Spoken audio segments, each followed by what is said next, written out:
Et pour les travailleurs, le chef de l'État a aussi annoncé que les heures supplémentaires seront exonérées de cotisations salariales et elles seront défiscalisées.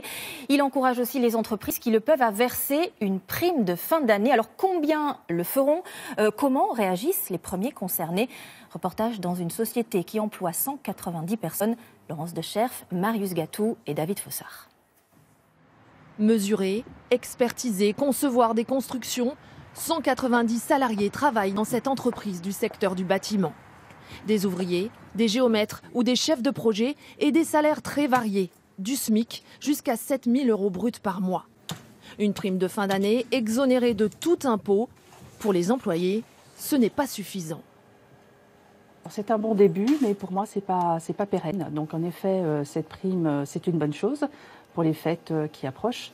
Mais après, qu'est-ce qui se passe ? On revient à la case départ. Je serais ravi de recevoir une prime à la fin de l'année. Après, Emmanuel Macron il a dit que c'était encore au bon vouloir de chaque entreprise.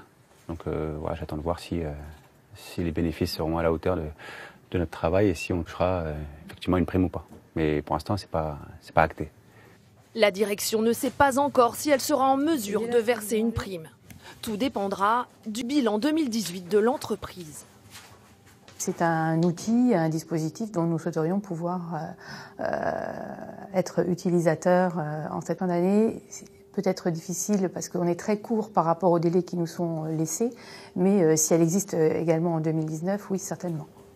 Ici, certains salariés font de temps en temps des heures supplémentaires. Ne pas être imposé est une bonne nouvelle. Et pour le patron, ne pas payer de charges permettra plus de souplesse. Alors quand on dit le coût des heures supplémentaires, on a une possibilité aujourd'hui qui nous est offerte de nous dire si nous voulons faire des heures supplémentaires, nous savons ce que ça coûte et c'est abordable, c'est possible. Donc il y a une certaine performance économique dans l'heure supplémentaire. Donc je pense qu'effectivement on va regarder ça avec attention.